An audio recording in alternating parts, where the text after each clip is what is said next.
तो बाबू आज के सेशन में हम लोग क्या पढ़ेंगे? कंकाल। चलिए बहुत अच्छा कंकाल के टॉपिक है। और सबसे पहले हम पानी पी लेते हैं और फिर आप लोगों को कंटिन्यू बताएंगे। और इस सेशन में क्या क्या पढ़ने वाले हैं, तो सबसे पहले हम लोग पढ़ेंगे कंकाल तंत्र, फिर वो उसके टाइप्स कितने हैं, ठीक है, और फिर टाइप्स उसका वर्क कैसे करता है, फिर हमारे बॉडी में कौन कौन से हड्डी है, कहाँ कहाँ पे है, आखिरकार 206 हड्डी है, तो वो हड्डियां कहाँ कहाँ है, उसकी वर्कआउट कैसे होती है, वो कैसे बना है, किससे बना है, उसमें किसका कितना योगदान है, सभी चीजों को एक ही सेशन में जानेंगे। तो फटाफट आप लोग कॉपी निकाल लीजिए और फटाफट आप लोग पहले कमेंट बॉक्स में यस नो बताइए कि कैसा ये सेशन रहेगा, आप लोग क्या चाहते हैं, आप लोग एक्साइटमेंट है या नहीं है।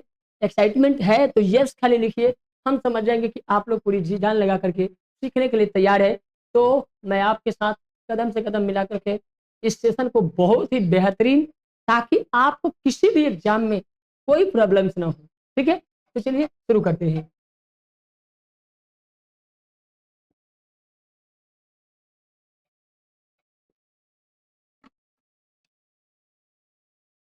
चलिए तो शुरू करते हैं।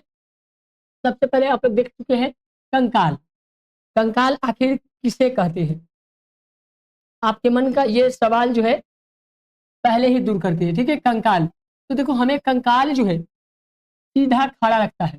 कंकाल का वर्क है कि वो हमें सीधा, कंकाल अगर ना हो तो इंसान जो है ना ऐसे ऐसे लतर जाएगा। जैसे पेड़ देखे है ना, पेड़वा कैसे कैसे लतर जाता है, गिरता है, मालूम ही नहीं चलता। लेकिन पेड़ के अंदर भी जो है ना, पादप में यानी कि अंदर में जो है वो ठोस भाग होते हैं जो उसको तनकर खड़ा करता है। उसी तरह कंकाल हमें तनकर खड़ा होने के लिए, ठीक है, बहुत जरूरी है। अतः यह हमें स्थिरता प्रदान करता है, इसी की वजह से हम स्थिर होते हैं। स्थिर मतलब एकदम आराम और अस्थिर, ठीक है। हम चाहे तो एकदम से रुक जाते हैं, एकदम से चलने लगते हैं, एकदम से दौड़ने लगते हैं, तो ये हड्डी की वजह से होती है, ठीक है। ये हमें सहारा भी देता है। कंकाल की मदद से जीव जंतु आसानी से गति करते हैं। अगर जीव जंतु गति करते हैं तो उसमें सबसे बड़ा इम्पैक्ट डालता है, और वो डालता है कौन? कंकाल, ठीक है। चलिए कंकाल दो प्रकार के होते हैं, ठीक है बाबू। सबसे पहले है बाह्य कंकाल, दूसरा आंतरिक कंकाल, ठीक है। तो बाह्य कंकाल इसको बोलते हैं एक्सोस्केलेटन, एक्सोस्केलेटन। तो ये हम जानेंगे कि आखिर होता क्या है। इसका मतलब बाह्य कंकाल, बाह्य का मतलब बाहर, ठीक है। कुछ जीव होते हैं जिसके बाहर में कंकाल होती है, और कुछ जीव होते हैं जिसके अंदर में कंकाल होते हैं, और कुछ जीव होते हैं जिसके बाहर और अंदर दोनों में कंकाल होते हैं। सभी को जानेंगे इसी सेशन में। चलिए तो हम लोग नेक्स्ट करते हैं। और देखिए सबसे पहला जो है हम लोग पहले जान ले, ठीक है, कि ये शरीर की बाहर पाया जाता है तथा अत्यधिक कठोर होता है। ये शरीर को रक्षा प्रदान करता है, सुरक्षा करता है, ठीक है। बाह्य कंकाल मृत कोशिका का बना होता है। ये भी सवाल बाबू पूछा जाएगा, बाह्य कंकाल किससे बना होता है? तो मृत कोशिका से बना होता है। इसमें कोई रक्त संचार नहीं होता है, इसमें ब्लड नहीं होती है। अगर मान ले आपके नाखून है, आपके बाल है, तो क्या इसमें ब्लड है? नहीं, ठीक है। इसके अंतर्गत आ गया बाल और नाखून, ठीक है। इस एग्जाम्पल ले लीजिए केकड़ा। केकड़ा जानते हैं? केकड़ा यानी कोकरा, कोकरा तो एकदम जानते होंगे आप लोग, ठीक है, ये देख सकते हैं, ठीक है। तिलचट्टा, मकड़ी, टीडू, घोंघा, बिच्छू, ठीक है, ये सभी, घोंघा, सीप, ये सब जो जीव देख रहे हैं आप नजर से देखिएगा, और ये सभी जीव को जो है ये बाहरी कंकाल होते हैं, ठीक है। इसके बाहरी कंकाल है, सब में देख सकते हैं ये बाहरी कंकाल है जो इसको सुरक्षा देता है। क्या करता है बाबू? तो सुरक्षा देता है, ठीक है बाबू। तो ये बाहर वाला कवच क्या है कि सुरक्षा देता है, क्योंकि अंदर वाला पक्षिन बह जाएगा। पक्षिन अगर एक पैर पड़ जाता है ना तो कचरा जाते हैं, मर जाते हैं, ठीक है। तो आप लोग समझ गए होंगे इसके बाहरी कंकाल होते हैं, ठीक है। कछुआ को देखे होंगे, कछुआ नोट में एक बाबू याद रखना हमेशा के लिए, ठीक है। इसको ना हो तो लिख लो बाबू, ठीक है, क्योंकि आप भूल जाएंगे और ये क्वेश्चन एग्जाम में आपको बहुत ही कंफ्यूज करने वाला आएगा, ठीक है। तो कछुआ के पीठ पर बाह्य कंकाल होता है। कछुआ के पीठ पर ये क्या है? बाह्य कंकाल है, ठीक है। और ये देख सकते हैं इसका मुंह है, मुख, ठीक है, पैर और मूछ। यहाँ पैर है नीचे में और इधर में मूछ है, ठीक है, ये भी पैर है। तो याद रखना, ध्यान रखना बाबू, ठीक है, कि पैर में और पूंछ में जो है आंतरिक कंकाल होते हैं, ठीक है, पैर और पूंछ में, ठीक है, पूंछ में आंतरिक कंकाल होते हैं। ठीक है, आप लोग समझ गए होंगे। अब हम बात कर लेते हैं आंतरिक। ठीक है, बाहर जान गए, और अंदर बाहर किस में होता है? तो एक सिर्फ और सिर्फ होता है, तो वो होता है कछुआ में। ठीक है, अब बात करते हैं हम आंतरिक कंकाल की। इसको बोलते हैं इंडोस्केलेटन। क्या बोलेंगे बाबू? इंडोस्केलेटन, यानी कि आंतरिक कंकाल। ठीक है, तो ये शरीर के अंदर मांसपेशियों के नीचे होता है। ठीक है, मांस होते हैं और मांस के अंदर में धंसा होता है। जैसे बॉडी है और बॉडी के अंदर में हड्डी है। ठीक है, और कितना हड्डी है, कैसे है, सब कुछ जानेंगे इसी सेशन में। चलिए, ये शरीर के आंतरिक अंगों की रक्षा करता है। ठीक है, किडनी, हार्ट, लिवर, छोटी आंत, बड़ी आंत, अग्नाशय, अमाशय, जो भी है बॉडी के अंदर पार्ट, वो पार्ट पुर्जा को एकदम से सेफ देता है। ठीक है, अगर हड्डी ना हो तो सेफ नहीं है। ठीक है, तो मानव हो गया, बकरी, गाय, कुत्ता इत्यादि अनेक जंतु आएंगे जिसके अंदर में, ठीक है, अंदर में क्या होते हैं? हड्डी होते हैं। चलिए बाबू, आप देख सकते हैं यहाँ पे पिक्चर में भी आप देख सकते हैं कि इनके भी देखिए बीच में अंदर हड्डी होते हैं। इसमें भी अंदर हड्डी है, इसमें भी अंदर हड्डी है, इसमें भी हड्डी है। ठीक है, इसमें भी हड्डियां है। ठीक है, केकड़ा को इसके जो है ना ऊपर में भी हड्डी है, ऊपरी शेप है, और इसमें भी ऊपरी शेप है। और ये देख सकते हैं तीनों में एकदम से दिख गया कि पक्षी हो, मछली हो, इंसान हो या जंतु हो, इन तमाम चीजों में, ठीक है, वो आंतरिक हड्डी होती है। ठीक है, और अंदर वाले हड्डी को भी आप लोग देख लीजिए। चलिए, अब हम बात कर लेते हैं कि आखिरकार आखिरकार कंकाल तंत्र, ठीक है, अस्थि और उपास्थि दोनों से मिलकर बना होता है। अस्थि और उपास्थि का मतलब हुआ एक हार्ड हड्डी और एक नरम हड्डी। हार्ड और नरम दोनों से, हार्डनेस भी होती है, सॉफ्टनेस भी होती है। ठीक है, चलिए, दोनों से बना है। अस्थि का मतलब हड्डी होता है। अस्थि माने बाबू हड्डी। बहुत बच्चा जो है अस्थि का मतलब समझता ही नहीं है, इसलिए लिख लीजिएगा बाबू हड्डी। हड्डियां जो है ना आप तुरंत समझ जाएंगे। ठीक है, उपास्थि दोनों में संयोजी ऊतक का बना होता है। उपास्थि किससे बना होता है? तो ये संयोजी ऊतक का बना होता है। ठीक है, ये संयोजी ऊतक से मिलकर बना होता है। कंकाल को दो भाग में बांटा गया है। कंकाल को कितने भाग में बांटा गया? दो भाग में। कौन कौन? उपास्थि और अस्थि। उपास्थि और अस्थि। ठीक है, उपास्थि का मतलब हुआ मुख्य हड्डी और हड्डियां। ठीक है, उपास्थि को बोलते हैं कार्टेज, कार्टिलेज, कार्टिलेज। ठीक है, कार्टिलेज। तो हम अब जानेंगे सबसे पहले डायग्राम ऑफ द सिनोविकल ज्वाइंट। तो ये देख सकते हैं ज्वाइंट होती है और इसके अंदर जो है वो द्रव्य भी होता है। सबसे पहले हम बात कर लें कि यहाँ पे देख सकते हैं व्हाइट कलर का जो द्रव्य है, ये व्हाइट कलर का जो द्रव्य है, ठीक है, ये ऊपर में भी और नीचे में भी। ठीक है, तो ऊपर में जो होता है उसको क्या बोलते हैं? Articular, articular cartilage.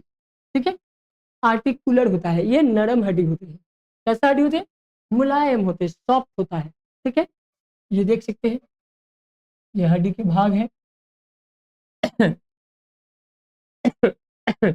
तो बाबू समझ गए होंगे, joint cavity filled with the synovial fluid इसमें पाया जाता है। ठीक है, और इसी की वजह से ये नर्म होते हैं। कैसा होते हैं बाबू?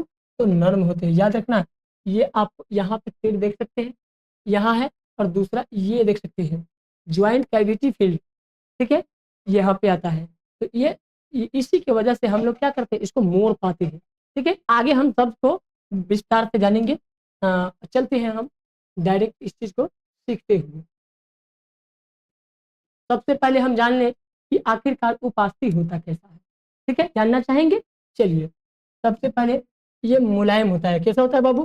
तो मुलायम होता है। उपास्थि मुलायम होता है क्योंकि इसमें केवल कैल्शियम फॉस्फेट, कैल्शियम फॉस्फेट होता है। हड्डी में क्या होता है? Calcium phosphate. लेकिन उपास्थि में भी कैल्शियम फॉस्फेट ही होता है। ठीक है, लेकिन हाँ, ये याद रखना कि इसमें कैल्शियम कार्बोनेट नहीं होता है, हड्डी में होता है, हड्डी में होता है। ठीक है, हाँ, अब आप लोगों को पूरा दिख जाएगा। देखिए बाबू, हम लोग कैल्शियम फॉस्फेट का संकेत नाम या रासायनिक नाम जानेंगे। CA3PO4 घेर के 2 पाया जाता है। इसमें कैल्शियम कार्बोनेट नहीं पाया जाता है। ठीक है, उपास्थि कोड्रियोब्लास्ट कोशिका से बना होता है। किससे बना होता है? कोर्डियोब्लास्ट कोशिका से बना होता है। ठीक है, इसको जो है कैंड्रोडाइटिन कैंड्रोडाइटिन कैंड्रोडाइटिन साल्ट लवण के कारण उपास्थि हड्डी से भी कोमल होता है। ठीक है, पूछा जाएगा हड्डी से भी कोमल, ठीक है, उपास्थि क्यों होता है? तो उसमें कैंड्रो कैंड्रोइडिन कैंड्रोटिन, ठीक है, कैंड्रोइटिन, इसके कारण, ठीक है, ये लवण उसमें होता है। जैसे ये कान, नाक और सभी बड़ी हड्डियों के सिरा पर कार्टिलेज पाया जाता है। जहां जहां ज्वाइंट होते हैं हड्डियों का, यहाँ पे हो गया, यहाँ पे हो गया, ठीक है, पैर में भी हो गया, गर्दन में भी हो गया, तो ये कार्टिलेज के कारण जो है उपास्थि होती है। जहाँ पे हम मोड़ पाते हैं, हड्डियों को मोड़ पाते हैं, तो किसके वजह से? क्योंकि उसमें कैंड्राइटिन होती है, इसके वजह से वो सॉफ्ट होता है, हड्डी से मुलायम होता है। ठीक है, ऐसे ही भराम सिंह जो है ना, एक्सीडेंट होता है तो हड्डियां टूट जाते हैं, लेकिन उपास्थि नहीं टूटता है। ठीक है, हड्डियां टूट सकती है, उपास्थि नहीं टूटती है। ठीक है, उसमें जख्म हो जाता है लेकिन टूटता नहीं है। कार्टिलेज के बाहरी लायर को, ठीक है, इसके बाहरी लायर को पेरिकेंडुलम कहते हैं, पेरिकेंडुलम कहते हैं। अब हम बात करते हैं बोन माने हड्डी की। ठीक है, तो हड्डी अत्यधिक कठोर होता है, एकदम से स्ट्रोंग होगा, कठोर होता है, हार्ड होता है। ठीक है, क्योंकि इसमें कैल्शियम फॉस्फेट और कैल्शियम कार्बोनेट दोनों पाया जाता है। ठीक है, कैल्शियम कार्बोनेट और कैल्शियम फॉस्फेट दोनों पाया जाता है। हड्डियों का अध्ययन ऑस्टियोलॉजी कहलाता है। क्या कहलाता है बाबू? ऑस्टियोलॉजी। ठीक है, अस्थि ऑस्टियोब्लास्ट कोशिका के बना होता है। हड्डी किससे बना होता है बाबू? हड्डी किससे बना होता है? हाँ, आपसे पूछ रहे हैं, ध्यान किधर है? कमेंट बॉक्स में लिखिए आप लोग क्या किससे बना हुआ है। ठीक है, अगर आप लोग ध्यान से सुने हैं तो आप लोग फटाफट आप लोग कमेंट करिए तो कि ऑस्टियोब्लास्ट से बना है। किससे बना है? ऑस्टियोब्लास्ट से बना है। क्योंकि जब आप टाइप करते हैं, कमेंट में लिखते हैं, तो आपके माइंड से डायरेक्ट इंटरेक्शन होती है, क्योंकि माइंड में भी फिगर बनता है। क्योंकि लिखना बहुत जरूरी है, या तो पेन पेपर निकालिए, कॉपी पे लिखिए, नहीं तो कमेंट बॉक्स में ही लिखिए, ताकि आपके माइंड में वो आकृति क्रिएट हो सके। जब से क्रिएट होगा आपको याद हमेशा क्लियर हो जाएगा। ठीक है, चलिए, मानव अस्थि में विशेष प्रकार का प्रोटीन होता है। मानव के हड्डी में विशेष प्रकार के प्रोटीन होता है, जिसे हम कोलोजन प्रोटीन कहते हैं। ठीक है, विशेष प्रकार के प्रोटीन होता है, उसको कोलोजन प्रोटीन कहते हैं।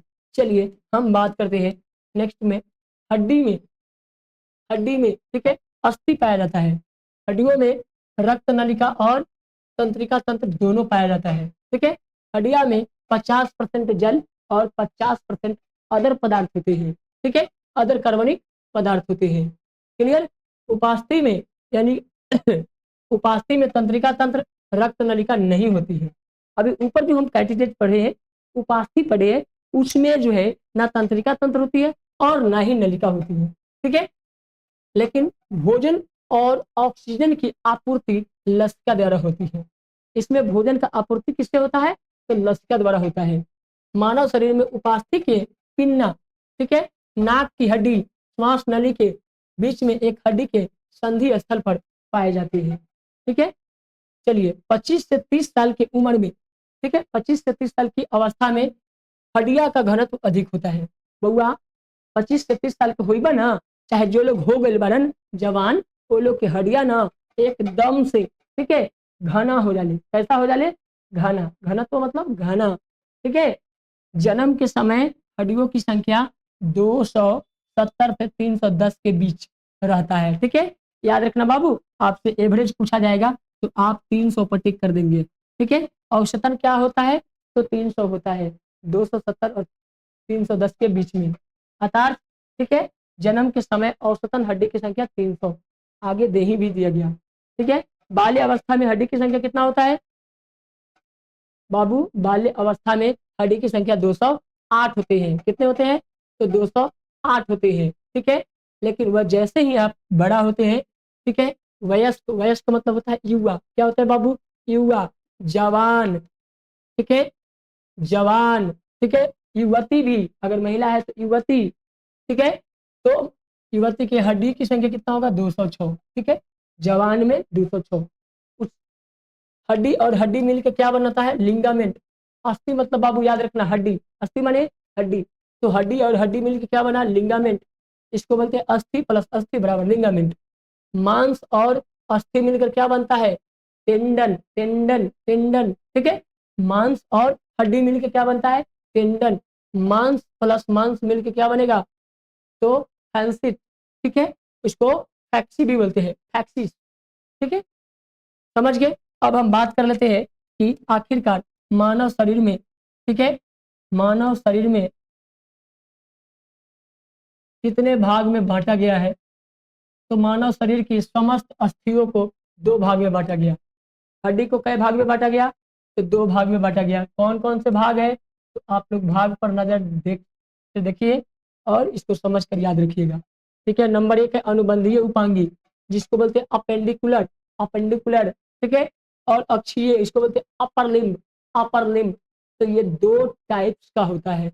अनुबंधीय उपांगी यानी अपेंडिकुलर, अपेंडिकुलर में आएगा।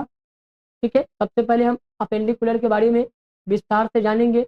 इसकी संख्या 126 होती है। कितना होता है बाबू? 126। अपेंडिकुलर की संख्या कितनी होती है? 126। ठीक है, कंकाल शरीर की आंतरिक अंग की रक्षा करता है, जंतु को चलने फिरने में सहायता करता है। इसकी संख्या 126 होता है। क्लियर? बाह्य कंकाल, आंतरिक कंकाल। बात करते हैं हाथ की हड्डी। हाथ की हड्डी कितने होते हैं बाबू? हाथ की हड्डी कितने होते हैं? चलिए, आप लोग को पता है तो ठीक है, नहीं पता है तो आप लोग ध्यान देंगे। हाथ की हड्डी सबसे पहले ये होता है ह्यूमरस। क्या होता है बाबू? ह्यूमरस। यहाँ से यहाँ तक की हड्डी को क्या कहेंगे? ह्यूमरस। ठीक है, यहाँ से यहाँ की हड्डी को ह्यूमरस कहते हैं। यहाँ पे दो हड्डी होते हैं। क्या हड्डी बाबू? दो हड्डी। एक को रेडियस कहते हैं, एक को रेडियस, दूसरा आलना, दूसरा आलना। ठीक है, अब देखो बाबू, कलाई है, यहाँ कलाई, कलाई, यहाँ पे कार्पल, कार्पल होते हैं। क्या होते हैं बाबू? जिसमें राखी बांधते हैं ना, इस कलाई को कार्पल कहते हैं। कार्पल हड्डी कितनी होती है? तो 8 होती है। कार्पल हड्डी 8 होती है। मेटाकार्पल, मेटाकार्पल का मतलब हुआ हथेली, मेटाकार्पल मतलब हथेली। तो यहाँ पे 8, फिर यहाँ से 5, यहाँ से कितना हो गया बाबू? 5, यहाँ से कितना हो जाएगा? ये है, देख सकते हैं, ये तरहती है ना, तरहती बोलते हैं इसको, हथेली बोलते हैं।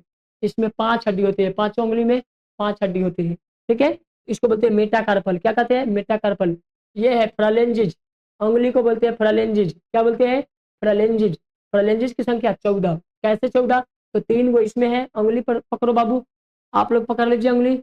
इसमें देखिए 3, 3 6, 3 9, 3 12 और 12 दू, इसमें दू ही है बाबू, देख लेना बाबू ध्यान से।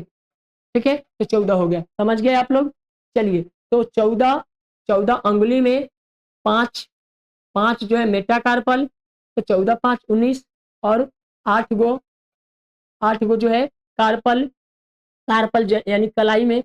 तो कलाई में कितना हो गया? 8, तो कितना होगा? 27। और 27 के बाद जो है दो हड्डी इसमें आया। कौन कौन?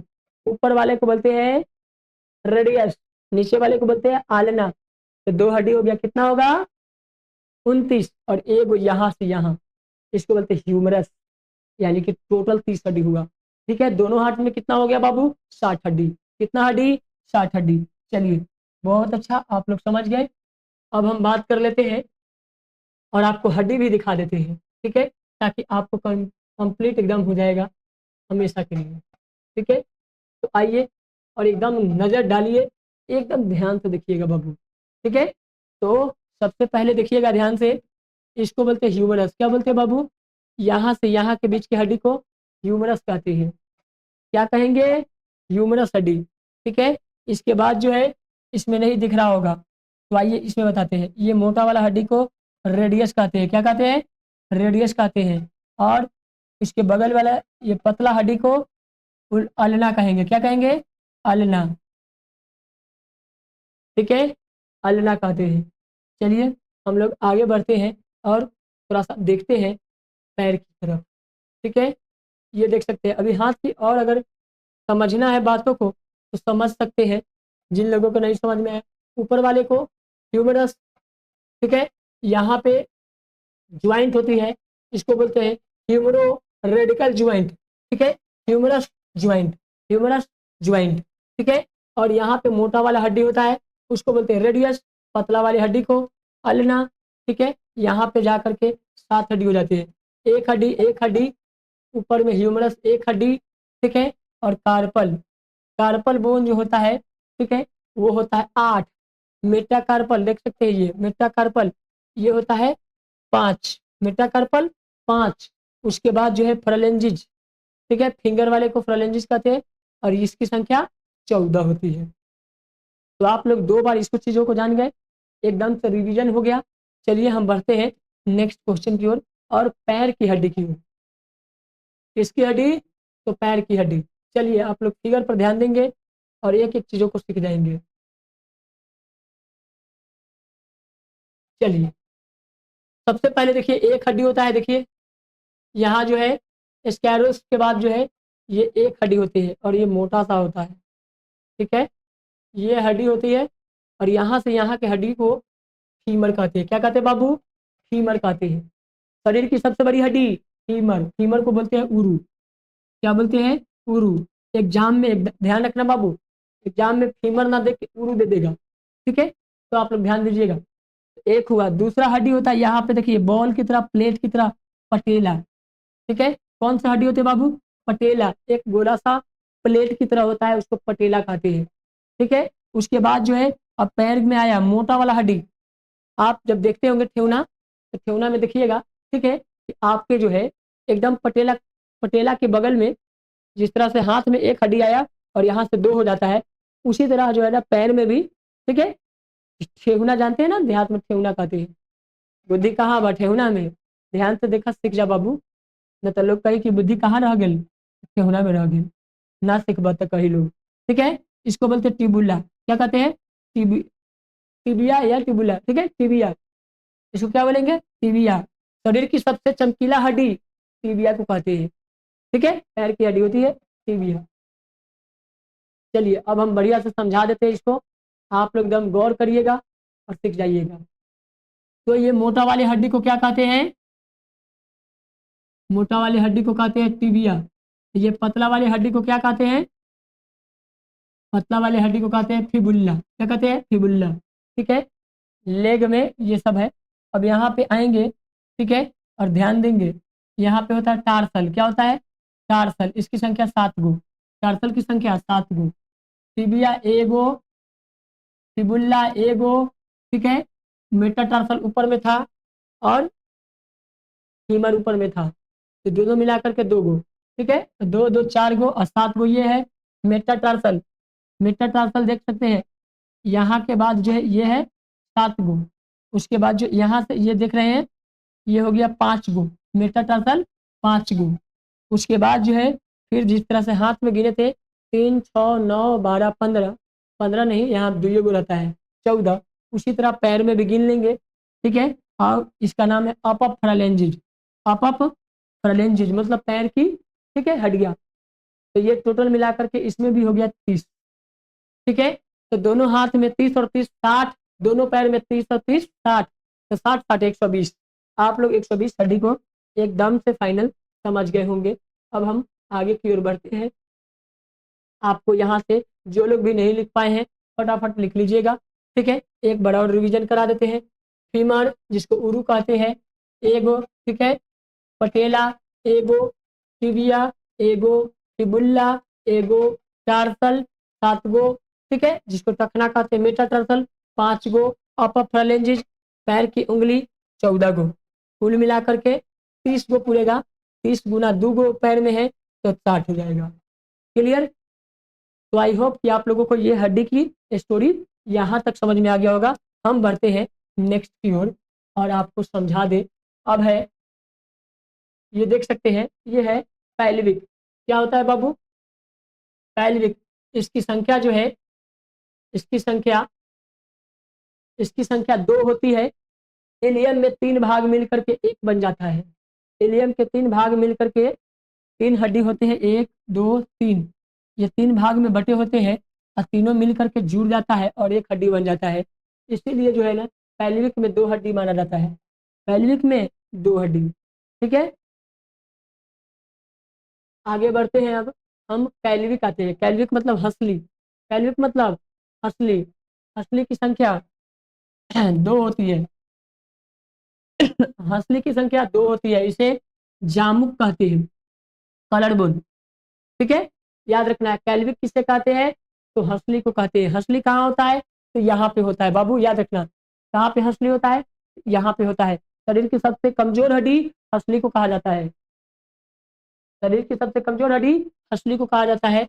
इसकी संख्या दो होती है। इसे जामुक कहते हैं, इसे ब्यूटी बोन भी कहते हैं, ब्यूटी बोन भी कहते हैं। अब बात करते हैं स्कैपुला, अंश मेखला। ठीक है, अंश मेखला, यह बाह को कंधा से जोड़ता है, बाह को कंधा से जोड़ता है। ठीक है, देख सकते हैं यहाँ पे। इसकी संख्या दो है। कलर बोन, हंसली, कंधा की हड्डी, स्टर्मन। ठीक है, तो ये हमारे पसली है। पसली के देख सकते हैं इस तरह से हड्डियां होते हैं। ठीक है, और ये हड्डी जो है देख सकते हैं कि ये जो है पसली है। पसली को हंसली कहा जाता है, ये कमजोर हड्डी होती है। ठीक है, इसके कंधा में जो है कंधा की हड्डी है, और इसको स्टर्मन कहते हैं। ठीक है, तो आप लोग ये समझ गए होंगे स्टर्मन को। अब हम बात कर लेते हैं अक्षीय हड्डी की ओर, और इसकी संख्या 80 होता है। इसकी संख्या 80 शरीर के बीचों बीच में होता है। ये शरीर के अंदर कोमल अंगों को रक्षा करता है। अक्षीय की संख्या 80 होता है। अब बात करते हैं कशेरुक दंड या मेरुदंड, जिसको बैकबोन कहते हैं, रीढ़ की हड्डी। क्या बोलते हैं बाबू? रीढ़ की हड्डी। पसली में हड्डी की संख्या, ठीक है, पसली में हड्डी की संख्या 24 होती है। 12 इधर पसली, 12 इधर पसली। ठीक है, पसली अगर चाहे तो आप लोग को बना करके भी इस तरह से दिखा जाए तो 12 होते हैं। कितना होते हैं बाबू? 12 होते हैं। इस तरह से आप समझ सकते हैं। ठीक है, साइंस आप समझ जाइए, इसमें 12 गो और इसमें 12 गो। पसली की संख्या 24 होती है। ठीक है, चलिए हम अब बैकबोन की बात कर लें। इसे रीढ़ की हड्डी कहते हैं। ठीक है, याद रखना बाबू। कशेरुक को दंड को क्या कहते हैं? तो रीढ़ की हड्डी कहते हैं, बैकबोन कहते हैं। ठीक है, चाहे मेरुदंड को क्या कहते हैं? तो इसको भी बैकबोन यानी रीढ़ की हड्डी कहते हैं। यह ऊपर गर्दन से लेकर नीचे पूंछ अस्थि यानी कि टैल बोन तक फैला होता है। इसकी संख्या 26 होती है। शुरुआत में जब मनुष्य बंदरिया था, बंदरिया मनुष्य के पूंछ थे, तो उस टाइम में 33 हड्डी था। ठीक है, जब मनुष्य के पूंछ झड़ गया तो बच गया कितना हड्डी? तो 26 हड्डी बच गए। ठीक है, प्रत्येक कशेरुक के मध्य भाग को न्यूरल कैनल कहते हैं। ठीक है, जिसे होकर मेरुरज्जु गुजरता है। ठीक है, तो न्यूरल कैनल भी आप लोग समझ गए होंगे। ये देख सकते हैं, ये 26 हड्डियां होती है इसमें, और इसको देख सकते हैं। काउंट नहीं करेंगे, डायरेक्ट आप लोग समझते चलेंगे। देखिए 1 2 3 4 5 6 7, 7 हड्डी हो गया। इसमें जो 1 2 3 4 5 6 7 8 9 10 11 12, तो 12 और 7, 12 8 20 होता है, 12 7 19 होगा। ठीक है, 19 20 21 22 23 24, 24 हड्डी हो गया। और एक एक जो है यहाँ पे 25 26 हो जाता है। ठीक है, तो जिस समय मनुष्य को पूछ था तो ये 5 एक्स्ट्रा हड्डियां और हो जाते थे। ठीक है, तो अभी जो है मनुष्य के कितने हड्डी है बैकबोन में, रीढ़ की हड्डी में? तो ध्यान में रखना एकदम बाबू कि अभी 26 जो है, 33 जो पहले था वो झड़ चुका है। ठीक है, चलिए अब हम पसली की बात करेंगे। तो आप पसली को एकदम ध्यान से देखेंगे। ठीक है, टाई बॉन और कलर बॉन सब पर ध्यान देंगे। हंसली का जोड़ है, ये क्या है? हंसली का जोड़ है। ठीक है, अब इसमें बात कर लेते हैं, इसको क्या बोलते हैं? इसको बोलते हैं मनुब्रियम, मनुब्रियम। इसको क्या बोलते हैं? इसको बोलते हैं बॉडी। ठीक है, ये क्या है? तो बॉडी है। ठीक है, ये है जिफॉर्ड प्रोसेस, जिफॉर्ड प्रोसेस और पौष्टिक कार्टेज। ठीक है, उसके बाद कशेरुक पसली, और पसली की संख्या हो गया 12 और 12, 12 में इधर 12 गो इधर 12 गो, तो दोनों तरफ मिला के 12 और 12 24 होता है। तो पसली की संख्या 24 हो गए। ठीक है, अगर आप लोग कैलकुलेट करना चाहेंगे तो 2 पैर है, 2 पैर में 60 गो, 2 हाथ में 60 गो। ठीक है, तो 120 हो जाता है, 120 हो जाता है। पसली की संख्या 24 गो। ठीक है, बैकबोन में 26 गो, ब्रेन में 29 गो, ब्रेन में 29 गो, और इसको कैलकुलेट करिए, गर्दन में 7 गो, तो आप कैलकुलेट करेंगे तो ये 206 हड्डियां हो जाएंगी। ठीक है, लेकिन अभी जिस हड्डी को नहीं जाने हैं उसको हम आगे जानने की प्रयास करते हैं, और ध्यान से एकदम हम लोग सीखेंगे इसको। चलिए, जानने से पहले हम लोग को इसकी संख्या, पसली की संख्या 12 जोड़ी अर्थात 24 गो। ठीक है, 12 जोड़ी यानी 24 होता है। पसली पीछे की ओर मेरुदंड से शुरू होता है और आगे की ओर स्टर्मन पे खत्म हो जाता है। ठीक है, स्टर्मन से जुड़ा होता है। स्टर्मन पुरोसित एक जो है राइब को आपस में जोड़ता है। इसे चेस्ट बोन, ब्रेस्ट बोन और कलर बोन भी कहते हैं, टाई बोन भी कहते हैं। ठीक है, chest bone, colour, chest bone, breast bone और टाई बोन भी कहा जाता है। पुरुष है तो चेस्ट बोन, महिला है तो ब्रेस्ट बोन। ठीक है, और टाई बोन दोनों में आ जाते हैं। अब बात कर लेते हैं सिर में। सिर मतलब हेड। हेड में इसकी संख्या कितनी होती है? तो बाबू एक बात ध्यान रखना हमेशा। ठीक है, हेड में संख्या जो होती है वो टोटल हमने बता है चुके हैं कि 29 हड्डी होते हैं। कितने हड्डी? 29 हड्डी होती है। कितना हड्डी है बाबू? 29 गो। ठीक है, एक खोपड़ी में 22 गो हड्डी, और खोपड़ी में क्या होता है? फेस, यानी कि चेहरे में। ठीक है बाबू, याद रखना, इस पर से इधर चेहरा हुआ, इस पर से खोपड़ी हुआ। ठीक है, खोपड़ी में टोटल आ जाते हैं। ठीक है, तो इसमें कितना हड्डी हुआ? चेहरा में 14 हड्डी। 14 हड्डी, कितना हड्डी? 14 हड्डी। और इसमें इसमें यानी कपाल में, कपाल में हड्डी की संख्या 8 गो। तो 14 और 8, 14 इधर से आया, 8 इधर से आया, दोनों मिला करके खोपड़ी बन गया। कितना हो गया खोपड़ी में? तो 22 हो गया। कितना हुआ बाबू? तो 22 हो गया। ठीक है, अब कोई पूछे कि खोपड़ी में 22 हड्डी कहाँ से आया, समझा देंगे। क्लियर। चलिए, हाइड हड्डी एक होता है नाक में। ठीक है, जिसको टोंग्स बोन भी कहा जाता है।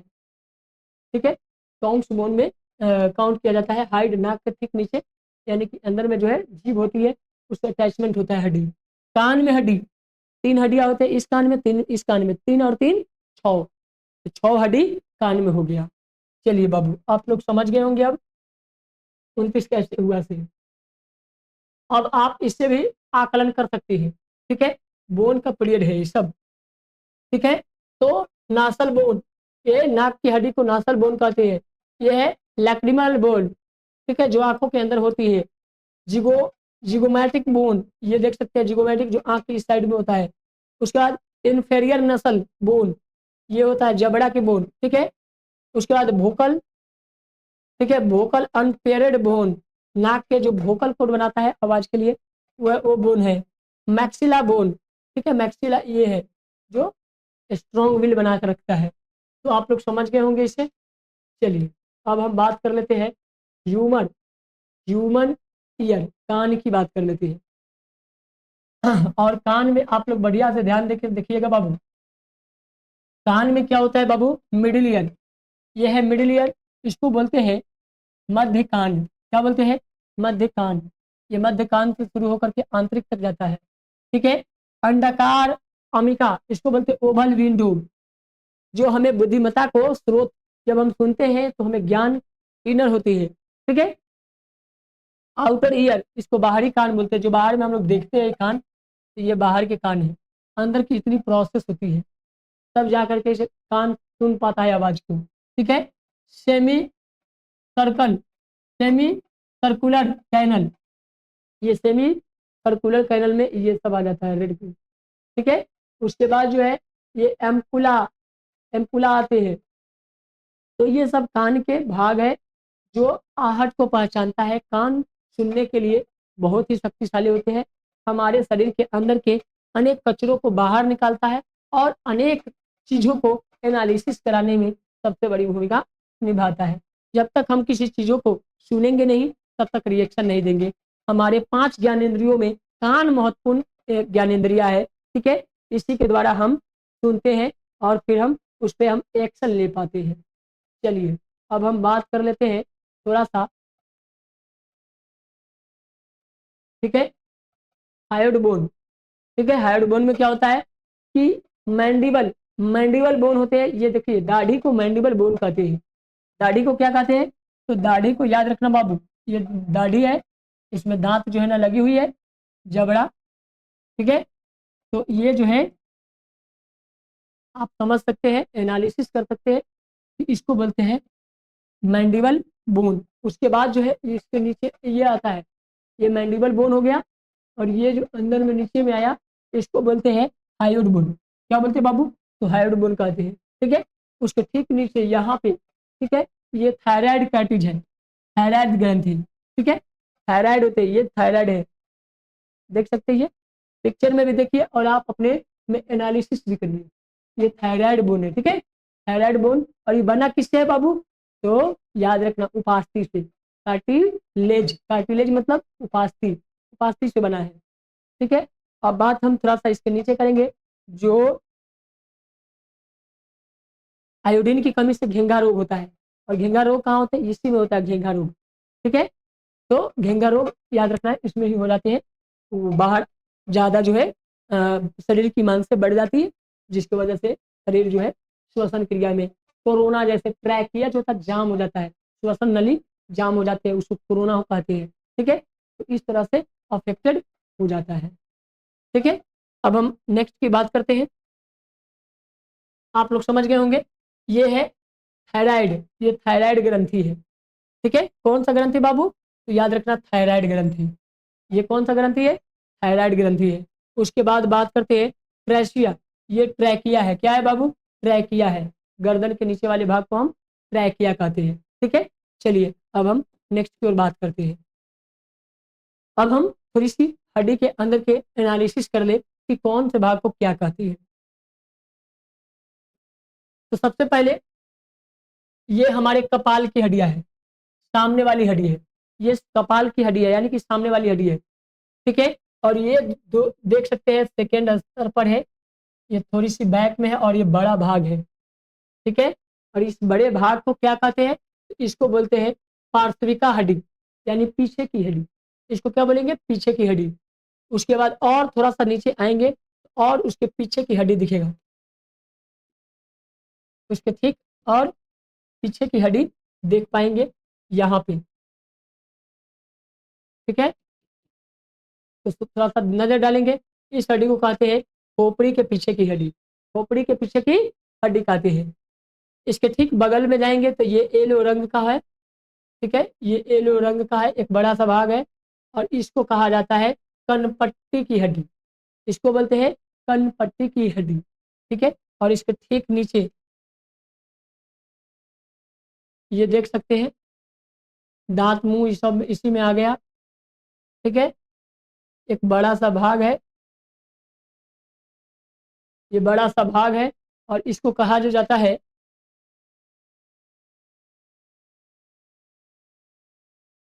ठीक है, ये दांत है। तो आप एनालिसिस करेंगे, ठीक है, ऊपर वाले एक छोटा सा भाग है, ठीक है, उसको कहा जाता है सलाखों की हड्डी। ठीक है, क्या कहते हैं? सलाखों की हड्डी। ठीक है, और ये बीच में छोटा सा रह गया भाग, इसको बोलते हैं हड्डी के आकार की हड्डी, हड्डी आकार की हड्डी होती है। तो आप शरीर के सभी हड्डी को देख लिए। चलिए अब हम इसके नेक्स्ट को जानेंगे, और हड्डी की गर्दन की हड्डी को गिनेंगे। ठीक है, तो हड्डी हड्डी जो है गर्दन की हड्डी वो 7 होती है, कान की हड्डी 3 गुना 2 यानी कि 6 होता है। ठीक है, M for malleus, I for incus, और एस फॉर स्टेपिज। ठीक है, कान की सबसे छोटी हड्डी को स्टेपिज कहती है। ये जो है 0.6 mm का होता है, माइक्रोमीटर का होता है। कितने mm का? तो 0.6 का होता है। शरीर की सबसे बड़ी हड्डी होती है फीमर, फीमर यानी जांग की हड्डी, और जांग की हड्डी 48 सेंटीमीटर का होता है। कितने सेंटीमीटर? 48 सेंटीमीटर की फीमर, फीमर यानी कि जांग की हड्डी सबसे लंबी सबसे बड़ी हड्डी होती है। ठीक है, चलिए अब बात करते हैं, थोड़ा सा हम लोग पीछे का एनालिसिस कर ले। सबसे पहले शरीर की सबसे छोटी हड्डी स्टेपिज यानी कि मध्य कान में। ठीक है, उसी तरह सबसे बड़ी हड्डी फीमर, उरु, ये हड्डी होता है जो जांग में होती है। फीमर की लंबाई 48 सेंटीमीटर होती है। सबसे कमजोर हड्डी केल्विक, केल्विक को कलर हड्डी बोलते हैं, असली भी कहते हैं। सबसे मजबूत हड्डी जबड़ा की, सबसे मजबूत हड्डी जबड़ा की, ठीक है, इसको डेंट्री कहते हैं। ठीक है, सबसे चमकीली हड्डी टीबिया, टीबिया को कहते हैं। पैर की हड्डी जो खोखली होती है। ठीक है, पटेला सुषमाइस हड्डी का बना होता है। जब हम बैठते हैं तो इलियम नामक हड्डी पर जोर पड़ता है। जब हम बैठते हैं तो किस पे जोर पड़ता है? तो इलियम नामक हड्डी होती है, ठीक है, इलियम नामक पैल्विक में होता है और उसी पर जोर पड़ता है, ठीक है। पैल्विक में कहाँ होता है बाबू? तो पैल्विक भाग में होता है। चलिए अब बात कर ले हम लोग, जहां मांसपेशियां तथा अस्थियां मिलती है उसे क्या कहते हैं? उसको टेंडन कहते हैं, ठीक है, उसको टेंडन कहते हैं। जहां हड्डी, अस्थि मतलब हड्डी, एक हड्डी दूसरे हड्डी से जुड़ता है उसे क्या कहते हैं? लिंगामेंट कहते हैं। उसे क्या कहते हैं? लिंगामेंट कहते हैं, LBB, ठीक है, लिंगामेंट बॉडी बोन, ठीक है। उसी तरह MBT, इसको बोलते हैं मांसपेशिया, मसल बोन टीथ, ठीक है, टेंडन, मसल बोन टेंडन, ठीक है। आगे बात कर लेते हैं, अस्थिया के जोड़ के पास साइनोवियल, हड्डी के जोड़ के पास क्या होता है? साइनोवियल होता है। क्या होता है बाबू? साइनोवियल होती है, ठीक है। साइनोवियल द्रव होता है जो हड्डी को मोड़ने में मदद करता है। हड्डी को मोड़ते हैं, अगर मोड़ने की व्यवस्था नहीं रहती, पापा के पर या स्कूटर से चल या रोडे पर लड़ी या मोड़ी, समझ में आया कि नहीं? जब इसमें एस्केलेटर ऐंठने के लिए नहीं रहता, पापा के पर इसलिए ध्यान दे रहे हैं कि लड़की लोग ध्यान नहीं तो सुनते नहीं है, ध्यान से सुनना बाबू, ठीक है। रील देखने के लिए जो है ना खूब नजर से गौर से देखेंगे, पढ़ाई वाली बात समझ नहीं आती जल्दी, ठीक है। CBSE वाले को तो और खाली लेपे में आगे होते हैं और पढ़े में पीछे। लेपिएगा कम, देखिएगा और सीखिएगा ज्यादा, तभी ना आगे बढ़िएगा, ठीक है। चलिए, तो हड्डियों को मोड़ने में मदद करता है कौन? साइबेरियन नामक द्रव्य, जो हड्डी को, ठीक है, मोड़ने में मजा आता है या मोड़ने के लिए मदद करता है, ठीक है, साइबेरियन उसमें रहता है द्रव्य। द्रव की कमी हो गया तो कौन नामक? तो गठिया हो गया, हाँ, गठिया, गठिया सधक गया। बताइए, हड्डिया में जो है ना साइबेरियन कम हो जाएगा, द्रव बोखरा गठिया हो गया, सटक गया। और गठिया कथा कहल जाले? जोड़ों के दर्द ठीक न हो रहा है, 10 साल 20 साल 50 साल तक लोग जो है बचपने के दर्द लेके जवानी पूरा गुजार लेते हैं, बुढ़ापा ले मरते रहते हैं, तो वो गठिया रोग हो जाती है, ठीक है। खोपड़ी के पीछे की ओर एक खाली खोखला जगह होता है जिसे फोर्मिन फोर्मिन कहते हैं। क्या कहते हैं? फोर्मिन मैग्नम कहते हैं, मैग्नम, फोर्मिन मैग्नम कहते हैं। अब बात करते हैं हड्डी कोशिका की। हड्डी की कोशिका की बात करते हैं तो हड्डी की कोशिका 3 प्रकार की होती है। हड्डी की कोशिका 3 प्रकार की, कौन कौन? तो नंबर 1 होता है ओस्टियोक्लास्ट, ऑस्टियो ऑस्टियोक्लास्ट, ये खराब हड्डी के कोशिका को खाकर खत्म कर देता है, खा के खत्म कर दिया, इसलिए इसको कहते हैं ईटिंग बोन। कौन बोन? इसे कहते हैं bone eating cell, bone eating cell कहते हैं। दूसरा है ऑस्टियोब्लास्ट, ऑस्टियोक्लास्ट, ऑस्टियोब्लास्ट, ये हड्डी का निर्माण करता है, ये हड्डी का निर्माण करता है, इसी में RBC का निर्माण होता है, ठीक है। और इसको बोन फॉर्मिंग सेल कहते हैं, बोन फॉर्मिंग सेल कहते हैं, ठीक है। अब बात करते हैं ऑस्टियोसाइट। ऑस्टियोसाइट में क्या होता है कि ये हड्डी को परिपक्व बनाता है। परिपक्व जानते हैं? आप परिपक्व हो गए हैं, आप मिच्योर हो गए हैं, 10th क्लास में पढ़ने लायक हो गए हैं, ठीक है। मिच्योर का मतलब जैसे LIC कंपनी देखे हैं, वो बीमा देती है, बीमा बेचती है, कोई भी कंपनी हो, ठीक है, तो वो बीमा बेचती है तो टाइम बता देता है कि 500 के अगर महीना जमा कर रहे हैं, 10 साल जमा करेंगे, ठीक है, तो 10 साल के बाद 5 साल छोड़ देना होगा, फिर उसके बाद जो है ना आपको 15 साल में पैसा मिलेंगे, जो भी लाख हो, 5 लाख 10 लाख जो भी हो, 10 लाख या 20 लाख या जो भी है, तो ये मिच्योर टाइम होगा तभी देगा, बीच में आपको नहीं दे सकता है। तो परिपक्व का मतलब वही होता है। उसी तरह चावल चूल्हा पे बनाते हैं खाना, तो खाना जब चावल चढ़ाते हैं तो मिच्योर होता है तो सीज जाता है, तब वो खाने लायक होता है। फल मिच्योर होगा तो खाने लायक हो जाएगा। फल मिच्योर कैसे होगा? जब पक जाएगा, ठीक है। फल पका नहीं है तो मिच्योर नहीं है, तो फल जब पक जाएगा तो वो मिच्योर हो गया, तो वो खाने लायक हो जाएंगे, ठीक है, तो समझ गए होंगे। अब हम बात कर लेते हैं अस्थि मज्जा की, बोन मैरो की बात करते हैं। तो बोन मैरो में क्या होता है? बोन मैरो में होता क्या है कि अस्थियों के बीच जाली नुमा आकृति होती है। हड्डी के बीच में क्या होता है? जाली जैसा होता है, ठीक है, और जाली जैसा होता है उसी उसे मज्जा कहते हैं। उसे क्या कहते हैं, अस्थि मज्जा कहते हैं। और अस्थि मज्जा में आरबीसी यानी कि रेड ब्लड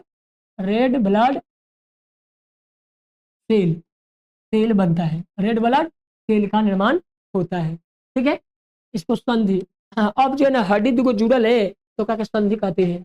जैसे लड़का वाला लड़की वाला मिल जाए तो दोनों को संधि कहते हैं। उसी तरह दो हड्डियां मिल जाला तो क्या संधि कहते हैं। ठीक है, कंकाल का वह स्थान जहां पर हड्डियों का मिलन होता है या मिल करके हिल डुल सकता है। दो हड्डियां मिल के हिल डुल कर सकता है, यहाँ से भी हिल डुल कर सकता है, यहाँ से भी हिल डुल कर सकता है। तो ये क्या है, अस्थियों का मिलन स्थल है। ठीक है, तो हड्डियों के मिलने जुलने को हम संधि कहते हैं। संधि वाले स्थान पर एक गुहा होता है, उसको खाली जगह पाया जाता है और उसी में होता है साइबेलियल साइनोबियल गुहा, साइनोबियल द्रव्य होता है। ठीक है, तो आप लोग समझ गए होंगे आखिरकार ज्वाइंट में क्या होता है नहीं होता है। अब हम थोड़ी सी बात कर लेते हैं कि आखिर ज्वाइंट में क्या क्या होता है। तो ज्वाइंट में सबसे पहला चीज जो होता है वो होता है अचल, इमोबल। अचल होता है, एक होता है अपूर्ण जिसको बोलते हैं सिलाइजली इमोबल। ठीक है, प्रिकली इमोबल जिसको पूर्ण कहते हैं। देखो, साइडल होता है, साइडिंग होता है, पैवट खुटी होता है, हिंग होता है जिसको कब्जा कहते हैं, बॉल एंड द सॉकेट होता है, कंद और मलिक होता है। तो हम सबके बारे में थोड़ा थोड़ा जान लेते हैं, एनालिसिस कर लेते हैं। ठीक है, सबसे पहले इस संधि को फिक्सेड और फाइब्रोस रेशेदार संधि कहते हैं। किसको, तो अचल संधि जिसको इमोबल ज्वाइंट कहते हैं, इमोबल ज्वाइंट कहते हैं। ये थोड़ा सा गति नहीं करता, ये तरीको गति नहीं करेगा। ये खोपड़ी और दांत में पाया जाता है, ये खोपड़ी और दांत में पाया जाता है। इसमें कोलेजन फाइबर की अधिकता होती है, इसमें कोलेजन फाइबर होता है। ठीक है, उसी तरह बात करते हैं टाइटली मोबल में, इसको बोलते हैं अपूर्ण संधि। अपूर्ण संधि में क्या होता है, ये संधि जहां पाई जाती है वहां थोड़ा मोड़ा गति देखने को मिलता है। थोड़ा मोड़ा क्या देखने को मिलता है, तो गति देखने को मिलता है। इसको बोलते हैं, ये पसली में होता है, राइब। ठीक है, कशेरुक दंड यानी कि बैकबोन में, रीढ़ की हड्डी में ज्यादातर पाया जाता है। ठीक है, अब बात हम कर लेते हैं नेक्स्ट की, और नेक्स्ट में हम लोग फाइनली समझ करके और सेशन को एंड करेंगे। आप लोग एकदम ध्यान से देखिएगा अब, क्योंकि बहुत ही कम बचा हुआ है और सेशन एंड हो जाएंगे। ठीक है, पूर्ण संधि, ये संधि हड्डियों को विभिन्न दिशा में गति प्रदान कराता है। ये 5 प्रकार के होता है। कौन कौन, ball and socket, ball and socket, इसको बोलते हैं कंदूक खल्लिक, कंदूक खल्लिक। इस प्रकार के संधि में एक गुहा खाली स्थान होता है तथा जो हड्डी इससे जुड़ती है, जो हड्डी उसमें जुड़ जाती है उसका ऊपरी भाग गोला होता है, ऊपरी भाग गोला होता है। ठीक है, ये सभी दिशाओं में घूम सकता है, ये सभी दिशा में जा सकता है, घूम सकता है। पैल्विक, पैल्विक जानते हैं, जो पैर कमर पे होती है, कमर के नीचे। ठीक है, पैल्विक हड्डी होती है। फीमर, फीमर और पैल्विक दोनों ऐड रहता है। ठीक है, और स्टुपुला और ह्यूमरस हाथ वाले में आएंगे तो ह्यूमरस, ह्यूमरस जो है स्टुपुला इससे जुड़ा होता है। उसी तरह जांग में, जांग की हड्डी जो है फीमर पैल्विक से जुड़ा होता है। ठीक है, तो ये संधि समझ गए होंगे। ये देख सकते हैं, यही होता है पैर में। ठीक है, ये जो है pelvic head of the femur, कैसे फीमर जुड़ी है देख लीजिए, वहां पे बॉल की तरह होता है। ठीक है, उसी तरह हैंड में भी होते हैं। अब बात करते हैं ज्वाइंट, कब्जा की। ठीक है, हिंग ज्वाइंट, ये संधि केवल एक ही ओर गति करने की अनुमति देता है। जैसे हाथ में देखते हैं, आगे की तरफ गति कर सकता है, नीचों में नहीं करेगा, टूट जाएगा, भड़ाम सीना, हचाक सिन टूट जाएगा, हटाक सिन डॉक्टर करने जाना पड़ जाएगा। ठीक है, तो ये जो है ना बैक में नहीं मुड़ सकता है, इसको केहूनी घुटना बोलते हैं, केहूनी और घुटना, इसको हिंग ज्वाइंट कहते हैं। देख सकते हैं ये हिंग ज्वाइंट का ह्यूमरस, ये ह्यूमरस है, और ये है प्रोचिला अन्यूलर लिंगामेंट, लिंगामेंट रेडियस। ठीक है, एक हड्डी ऊपर से आया ह्यूमरस, और यहाँ दो अल्ना और रेडियस, दो हड्डी को टच किया, और यहाँ पे जो है वो है ट्रोकलर नोच। अब बात करते हैं पिवोट ज्वाइंट, फुट्टी ज्वाइंट है ये, यहाँ पे जो फुट्टी ज्वाइंट है, ठीक है, थोड़ा सा उड़ी होता है ऊपर की तरफ, फुट्टी ज्वाइंट इसको बोलते हैं। अब बात करते हैं हम लोग, इसका आकार फुटी के समान होता है, इसका आकार फुटी के समान होता है और ये एक दूसरे के ऊपर रखी हुई रहती है। गर्दन में पिवोट ज्वाइंट पाया जाता है। कशेरुक दंड का ऊपरी भाग एटलस एटलस तथा निचला भाग एक्सिस होता है। ऊपरी भाग एटलस, निचली भाग एक्सिस होता है। ऊपरी भाग एटलस, निचली भाग एक्सिस होता है। अब बात करते हैं ग्लाइड ज्वाइंट, इसको बोलते हैं संसर्पी संधि, ठीक है। एक दूसरे पर क्या होता है, ये फिसलता है, थोड़ा सा गति प्रदान करता है। फिसलने से क्या होता है, थोड़ा सा ज्यादा गति मिलती है, ठीक है। इसको बोलते हैं कार्पल टार्सल। पैर में गए टार्सल, हाथ में गए कार्पल, ठीक है। तो कार्पल और टार्सल जान गए आप लोग, देख सकते हैं ये हम इसी से फ्लिस करते हैं, ठीक है, यानी कि फिसलते हैं। फिसलने वाली हड्डी को ये देख सकते हैं पैर में है और हाथ में है, ठीक है। अब इसके सेशन को हम एंड करेंगे और आखिरी चीजों को थोड़ा सा गौर कर लीजिए बस। और ये पांचवा है और आखिरी भी है, ठीक है। इसको बोलते हैं सैडल ज्वाइंट। क्या बोलेंगे बाबू, सैडल ज्वाइंट। ये बॉल एंड सॉकेट ज्वाइंट के समान होता है, किंतु यह एक निश्चित सीमा के अंदर ही सभी दिशा में गति करता है। जैसे अंगुली एक निश्चित दिशा में ही गति करता है, तो इसके अंदर का ये क्वालिटी एंड क्वांटिटी होता है। तो आई होप कि आप लोगों को समझ में आ गया होगा हड्डी की क्लास। पिछले सेशन में जाकर के आप जो है उत्तक की क्लास को, कोशिका की क्लास को देखिए और अपने स्टडी को मजेदार बनाइए। फिर मिलते हैं नेक्स्ट वीडियो में नेक्स्ट टॉपिक के साथ। धन्यवाद।